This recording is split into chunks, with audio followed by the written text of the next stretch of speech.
This is a presentation on the Defense of Lucknow by Alfred Lord Tennyson. This poem is designed to be part of Group 3 for Module 7. Now, a little bit of background on this. This poem was published as part of Ballads and Other Poems, put out in 1880. It's a collection of poems Tennyson wrote between 1877 and 1880.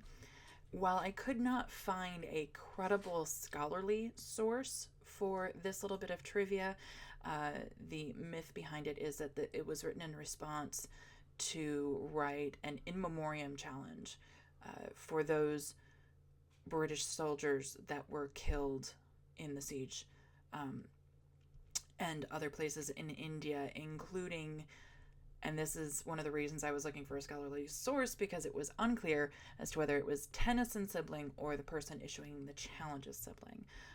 Whether this is true or not, it is an interesting little fact and something that made the entire tone of the poem seem very interesting to me. Now, this poem does use historical data from a survivor of the Siege of Lucknow, which took place in 1857. By the time you hit this presentation, you should have heard plenty about it, so I'm not going to take the time to cover much of it other than to say it was an 87-day siege of a stronghold that the British held in India as part of the Indian Mutiny, and was eventually broken on November 16th.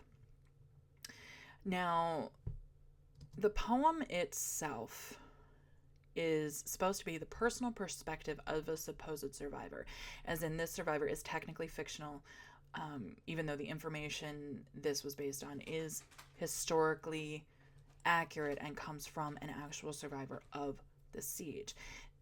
The poem describes what the siege was like from the inside, from the perspective of someone who was dealing with the gunfire and the constant bombardment and the bayonets and everything else that was thrown at them. This does flirt with all kinds of implications. There are many reasons that this poem could exist.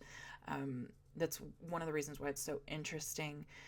As a media source in and of itself, the poem has the ability to provide information to the public in a format that's perhaps more easily digestible than straight historical fact or a news report.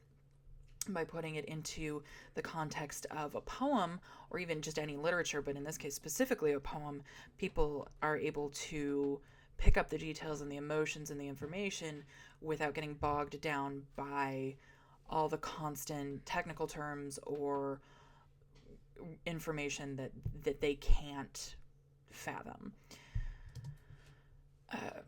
One of the things that's really interesting to note is that this poem subtly suggests that on Indian soil, the British troop is dangerously out of place.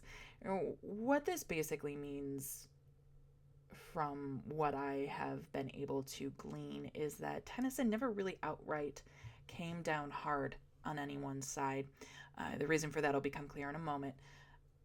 But because of that, he had to subtly code information, and that leaves many of his poems, but especially ones like this, open for interpretation that we wouldn't necessarily want to play games with, but in this case, we almost have to.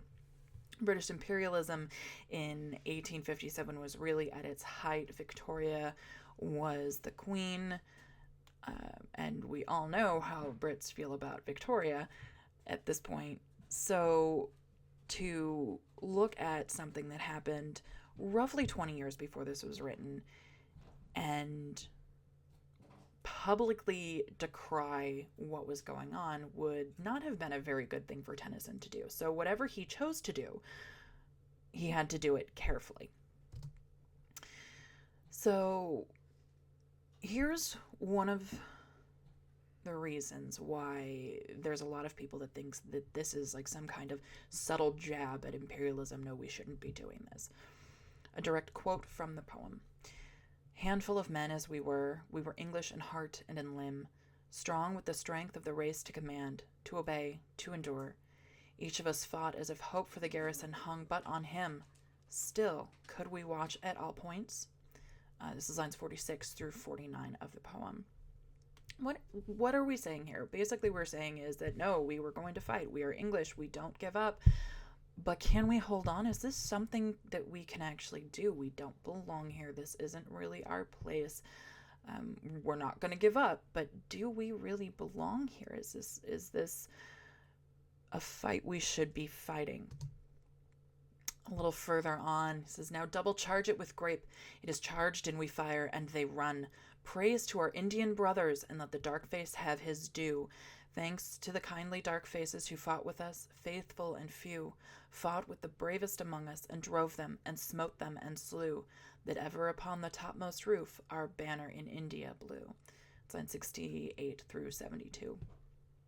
So this sits here and says, hey, we probably wouldn't have done this without those Indian souls that chose to fight with us instead of be part of the mutiny and fight against us. Does that say flat out that we wouldn't have done this without them? No, it doesn't. But it does take the time to thank them and call them out by name, which a lot of critics interpret as Tennyson acknowledging that there's no way the Brit presence would ever have succeeded without those Indian souls that were still there. So why do we care about this? Well, Sylvia says British unity is not force enough to prevent the bloody consequences of mutiny. Well, okay, so we have a mutiny on our hands. We have British soldiers dying left, right, and center. We have their families who were also there with them dying. Because why? Why do we have it? Okay, what's going on? Well, what's going on is that Tennyson was the poet laureate of Great Britain. And by being the poet laureate, he was supposed to be the preeminent person when it came to literature, poetry specifically. And therefore, what he said had a lot of weight.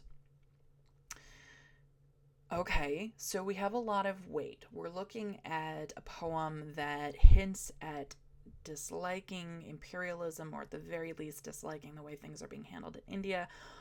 Why would the poet laureate even take the time to criticize in this? He's basically part of the government at this point. He has to be careful what's going on. What is the poet laureate? He is, quote unquote, the king of poets. Now, the history of the poet laureate is a little bit shady. And by shady, I mean involved in considerable obscurity, according to Hamilton. We don't really know where it came from. We do know that the laurel itself came from the ancient Greeks and Romans. They crowned laurels on everyone, but they also liked to crown their favorite bards. There's a continuing history in Italy. There is a corollary history in France. There's some kind of raising up of poets, bards, literature in all societies.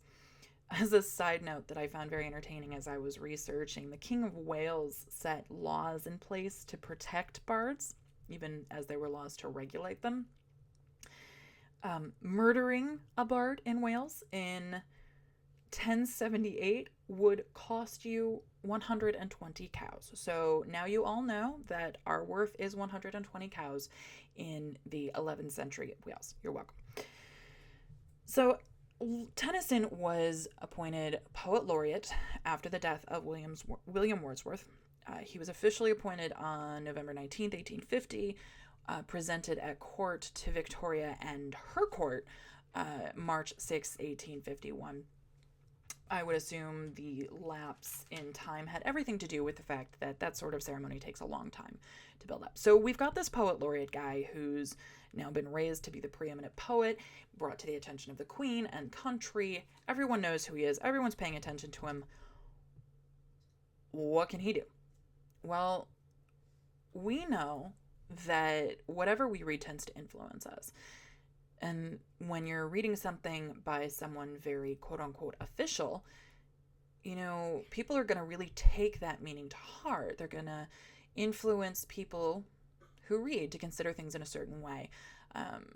You know, you've got this presentation of information in a completely different format than what you have in a news story, as I said before. And this is the sort of thing that can be much more easily shared because people will remember a poem more easily than they'll remember a news story. Think about the last time you had to tell somebody what happened in an article that you read, and you're kind of fumbling and trying to paraphrase and come up with the information. Eventually you give up and you just send them a link to the article. And then think about the last time someone triggered you to sing music lyrics, and all of a sudden you're rattling off an entire song. Music lyrics or poems, they're more easily remembered than that news article because of the way our brains work. So now if you're looking at this poem, you have this media representation of the Siege of Lucknow that everyone knows. Well, what does that do? Well, it starts a safe discussion. And by safe, it means, oh, hey, we're talking about this poem. We're not actually criticizing the government. We're not criticizing imperialism. You can't do anything to us. We are just discussing a poem. Tennyson's position as the poet laureate made it possible to put forth thoughts that people could consider without getting in trouble. Sylvia says about a lot of what Tennyson wrote in his later poet laureate years that a lot of people are dismissive of. But that's a really dangerous thing to say. People are down on him because, well, he strayed from his romantic roots, da-da-da. Well, okay, what do you determine to be romantic roots? Life, love, and pursuit of happiness? Okay, well, what is fighting against imperialism but looking for life and love and pursuit of happiness, right? A particular section of Sylvia really stood out to me, and it's not completely relevant, but I will draw the lines for you, and hopefully you'll understand why I'm sharing this. Sylvia said, quote, "Not only was Tennyson still imaginatively responsive to his romantic predecessors, but in 1880 he was willing to question, if not condemn, the Victorian status quo he had come to represent," end quote. So he's questioning the Victorian status quo. This book was published, this collection of poems was published in 1880. Are we questioning everything that's going on? Yeah, in subtle ways, we're absolutely questioning. Isn't that what the Romantics did? Yes, it is. They used their place as poets, as people of the media, in the form of media that we had in 19th century England, to present ideas and say, hey, look at this over here, look at this thing, this is really interesting, but we're going to put it in such a way that you can think about it and talk about it and not get yourselves in trouble until you decide what you're going to do on your own. Tennyson is doing the same thing here. He's presenting this idea of anti-imperialism in such a way that it's subtle, people are thinking about it and they're talking about it, but it's not this huge obvious deal that could get everyone in trouble. Richard Sylvia, in my bibliography here, reading Tennyson's ballads and other poems in context, was an excellent, wonderful source that I really enjoyed reading through. I read it 3 or 4 times, actually, and I really recommend it if you have any interest in finding out maybe some of the more specifics of what Tennyson was picking apart. And I do really appreciate you taking the time to listen to this, as well as look at our blog post about the Siege of Lucknow, the Indian Mutiny of 1857.